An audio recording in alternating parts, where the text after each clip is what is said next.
ఈరోజు ఒక మనుషు మధ్యనే, కుటుంబం మధ్యనే ఏ గొడవ జరుగుతున్నాయి మనకి వాక్యం ద్వారా ఈరోజు దేవుడు తెలియచేస్తున్నారు. సహజంగా కుటుంబంలో గొడవ అవుతున్నాయి, భార్యాభర్త మధ్యన గొడవ అవుతున్నాయి, తల్లి తండ్రి మధ్యన గొడవ అవుతున్నాయి. ఈ గొడవ ఎక్కడి నుంచి వస్తున్నాయి? అయితే ఒక ప్రశ్న మీ అందరికీ, దేవుడు మనిషికి మంచిగా సృష్టించారా, చెడ్డగా సృష్టించారా? చెప్పండి మీరే. హల్లెలూయా. ఈ ప్రపంచంలో దేవుడు ఏం సృష్టించారు?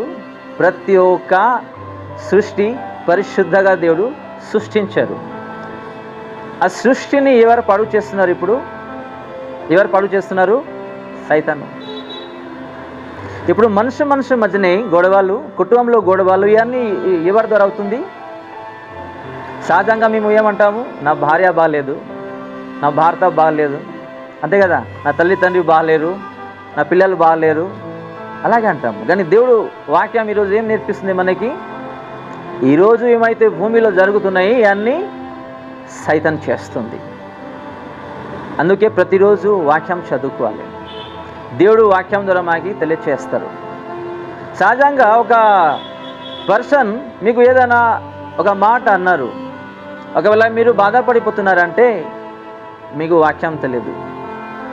హల్లెలూయా. మీకు వాక్యం తెలియదు. మీకు బాధాకరంగా చేస్తున్నారంటే ఎవరు? సైతాన్. ఎందుకైతే మీరు ప్రార్థన చేయొద్దు, దేవుడి సన్నిధికి వెళ్ళొద్దు, మీరు వాక్యం చదవద్దు, పరిశుద్ధంగా నువ్వు జీవించొద్దు. హల్లెలూయా. కొన్ని పాయింట్స్ ఉన్నాయి. ఆ పాయింట్స్ని బట్టి మేము కూడా జాగ్రత్తగా ఉండాలి.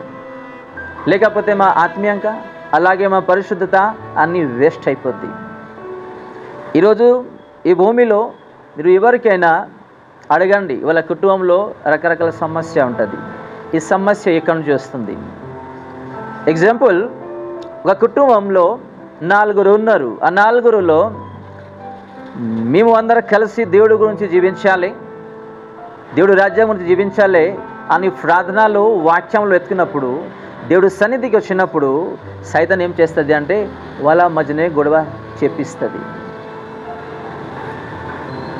మేము సహజంగా మేము అంటాము, నేను ప్రార్థనలో ఉన్నప్పుడు, దేవుడి దగ్గరే ఉన్నప్పుడు నా భార్య ఇలాగంటున్నారు, నా భర్త ఇలాగంటున్నారు, తల్లిదండ్రులు ఇలాగంటున్నారు, సహజంగా వాళ్ళ పేరు మీద మేము బాధపడిపోతాము. కానీ ఎవరు చేస్తున్నారు ఇది అని? సైతాన్. ఈరోజు కుటుంబంలో శాంతి సమాధానం లేకుండా చేస్తుంది అంటే అది ఎవరు? సైతాన్.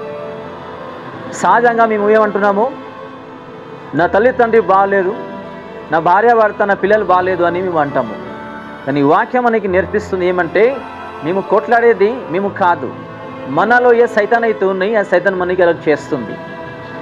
హల్లెలూయా. ఈ సూత్రాలు తెలుసుకోవాలంటే వాక్యం ప్రతిరోజు చదువుకోవాలి. సహజంగా ఒక పర్సన్కి కోపం వస్తుంది, లేకపోతే నోరు నుంచి ఏదో ఒకటి గబుగున చెప్పేస్తారు.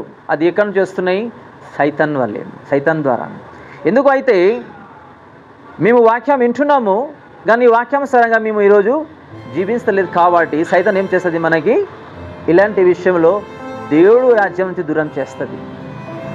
మొదటిగా మేము జాగ్రత్తగా ఉండాలంటే మన పరిశుద్ధత కాపాడుకోవాలి. ఆ పరిశుద్ధత మనలో లేకపోతే ఏం లేదు.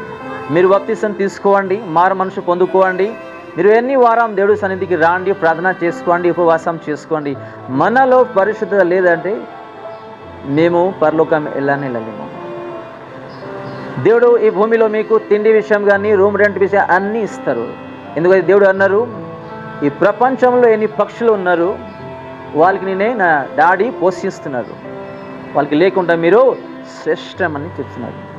కాబట్టి దేవుడు ప్రతి ఒక్కరిని, అన్యులైనా సరే ఎవరైనా సరే, దేవుడు ప్రతి ఒక్కరిని కాపాడతారు, వాళ్ళకి ఫుడ్ ఇస్తూనే ఉంటారు. ఈ ఫుడ్ ఇస్తే చాలా, రూమ్ రెంట్ ఇస్తే చాలా, మనకి పరలోకం వద్ద ఏ విషయం ఎవరు ఆలోచిస్తున్నారు? ఇది కూడా ఆలోచించాలి.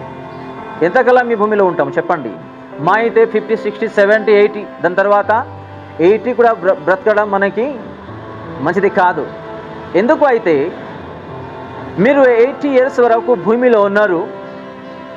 సహజంగా ఒక మనుషు ఆలోచనలో వెళ్దాం, రోగాలు వచ్చింది, బెడ్లో పడిపోయినారు,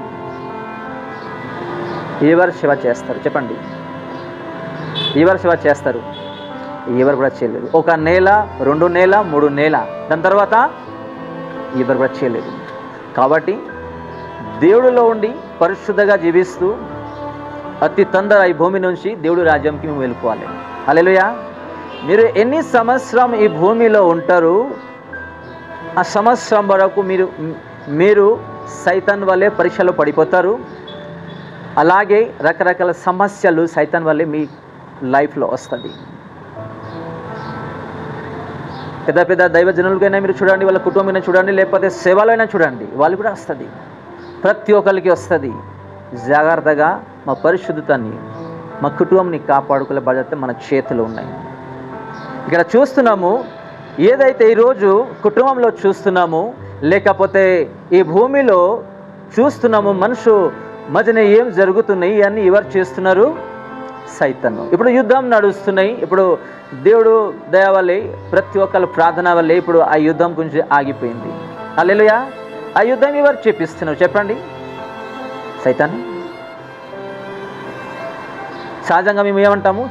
గవర్నమెంట్స్ బాగాలేదు, మనుషులు బాగాలేదు అంటాము, అంతే కదా.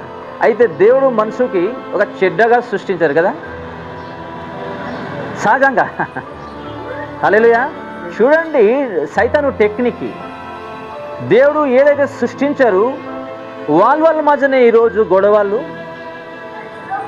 పరిశుద్ధ లేకుండా సైతాను చేస్తుంది, ప్రేమ లేకుండా చేస్తుంది.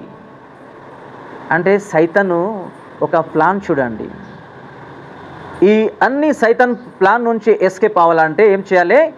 ఈ పరిశుద్ధ గ్రంథము ప్రతిరోజు చదవాలి. ఈ పరిశుద్ధ గ్రంథం ప్రకారం మేము ఏం చేయాలి? జీవించాలి. మన అపవాదికి చోటు ఇవ్వకుండా మేము కూడా జీవించాలి. మెలకుగా ఉన్నామా మేము? ఒక విశ్వాసికి చెప్పండి, మీరు ప్రార్థనలో ఉండండి, దేవుడితో ఉండండి, వాక్యంతో ఉండండి. ఇష్టం ఉండదు. ఎందుకు? అయితే సైతానికి కూడా అదే కావాలి.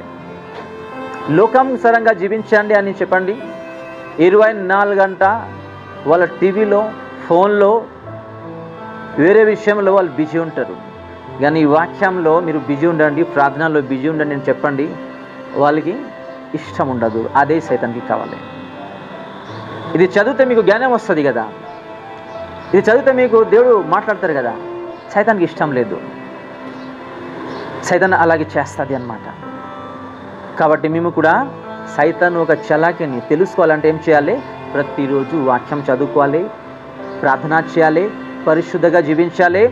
ఎవరైతే చెడ్డ అలవాటుతో ఉన్నారో వాళ్ళతో మేము ఏం చేయాలి? దూరంగా ఉండాలి.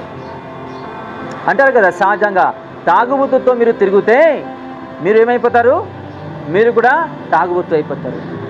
మనుషులు ఎందుకు అంటారు? ఒక మంచి పర్సన్ కూడా చెడ్డ అయిపోతున్నారంటే చెడ్డ పర్సన్తో కలిసి వాళ్ళు కూడా చెడ్డ అయిపోతున్నారు.